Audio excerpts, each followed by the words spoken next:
Сәлеметсіздер ме? Бүгінгі талдайтын бірінші есеп теңсіздіктер жүйесін шешу. Бірінші былай жасаймыз. Минус 2х-ті келесі жаққа көшіреміз. Плюс 2х кем немесе тең 15. Минус 5х-ті қалдырамын. 24 плюс 9-ды минус 9 деп келесі жаққа көшіремін. Х-ға 2х қосамын. 3х кем немесе тең 15. Минус 5х кем 15. 3х кем немесе тең 15-ті 3-ке бөліп жіберемін 5. Х теріс санға бөлгенде теңсіздіктің таңбасы қарама қарсы өзгереді минус 3. Теңсіздіктер жүйесі болғандықтан мен әдетте 2 сан түзуін саламын. Минус 3 және 5. Х кем немесе тең 5, яғни 5-тен кіші сандар. Х артық минус 3-тен екеуінің қиылысуын аламыз. Теңсіздіктер жүйесінің шешімі минус 3-тен 5-ке дейін 5-ті қоса алғанда. Келесі есеп теңдеулер жүйесін шешіңіз. Логарифмдік теңдеу берілген, көрсеткіштік теңдеу берілген, сол екі теңдеуден тұратын жүйе. Бірінші теңдеуді шешіп алайық. Логарифм негізінде түбірасты 2, х қосу y тең 4. Логарифм негізінде түбірасты 2, х қосу y тең болады. Логарифм түбірасты 2-ның 4 дәрежесі бізде 4 болады, да? Түбірасты 2-ні түбірасты 2 көйтеміз 2, ол 2-ні 2 көйтем 4. Енді теңестірем, х қосу y тең болады 4-ке. Келесі екіншісі көрсеткіштік теңдеу. 3-дің 6 минус х дәрежесі көбейту 2-ның y дәрежесі тең болады. 54-ті 9 көбейту 6 деп жазуға болады, немесе 1-ден 27 көбейту 2 деп жазуға болады. 27. 3-дің 6 минус х дәрежесі көбейту 2-ның y дәрежесі тең болады. 27 ол 3-дің 3 дәрежесі көбейту 2. 6-ның минус х дәрежесі тең болады. 6 азайту х тең 3-ке, y тең болады 2-ның 1 дәрежесі 1. Мұнда х тең болады 3-ке, y тең болады 1-ге. Мына жерден де көріп отырсаңыздар, х пен y-тің қосындысы 4-ке тең болады, 3 пен 1-дің қосындысы 4-ке тең. Так, мына жерде былай жазамыз. Бірінші 3-ті жазамыз, сосын барып 1-ді жазамыз. Бірінші х-тің мәнін, сосын барып y-тің мәнін жазамыз.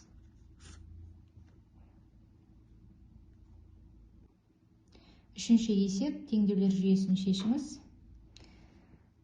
Негіздері бірдей, біз былай жазаламыз. Логарифм 3 негізді х бөлу y тең болады. Логарифм 3 негізді 3 деп. Х азайту 2y тең 9.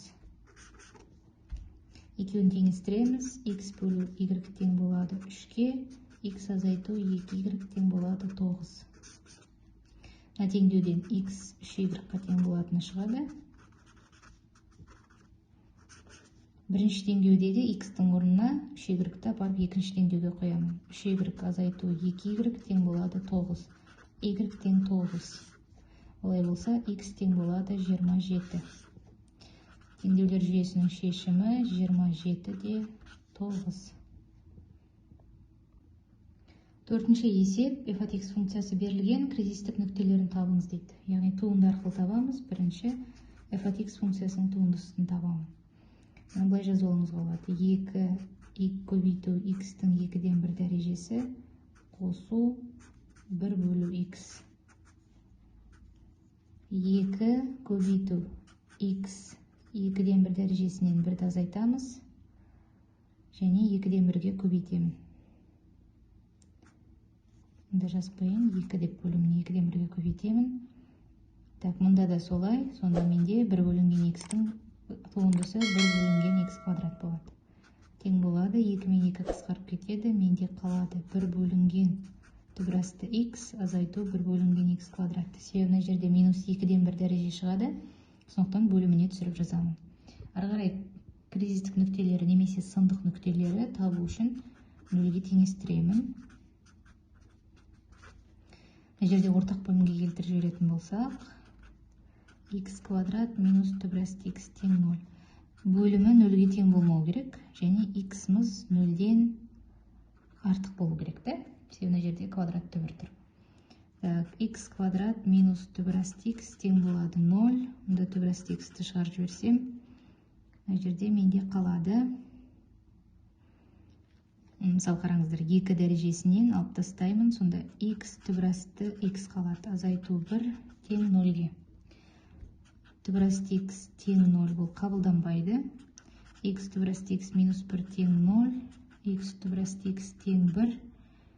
Олай болса, бұл дегеніміз x-тің 2-ден 3 дәрежесі деген сөз. Тең 1-ге.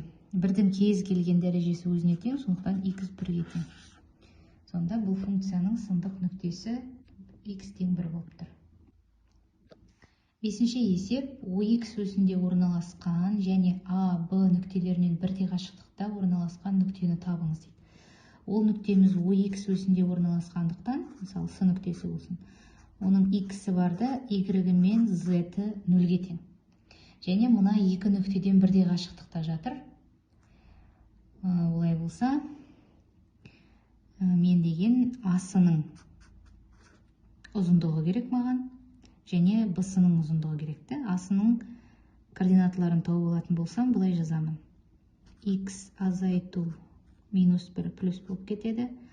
Так, 0-ден азайтамын 2-ні минус 2, 0-ден азайтамын 3-ті минус 3.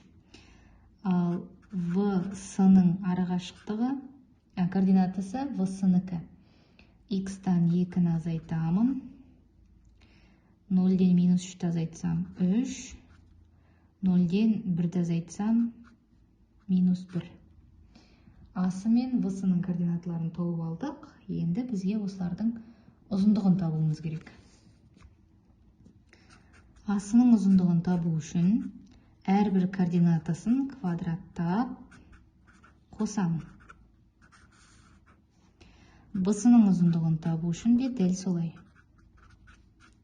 Квадраттап қосамын.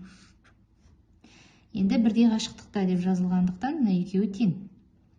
Сонда x қосу 1-дің квадраты қосу 13 тең болады. X минус 2-ның квадраты қосу 10. Түбір астында екі жағында квадраттап жіберемін.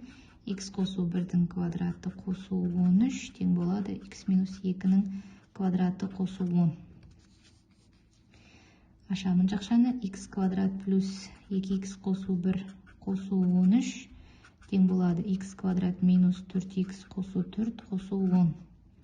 X квадрат пен x квадрат кетіп қалады. 2x қосу 4x тең болады. Мына екеуі 14-ті береді. Мына жақтан тағы да 14 шығады. 6x тең болады 0, x тең болады 0-ге.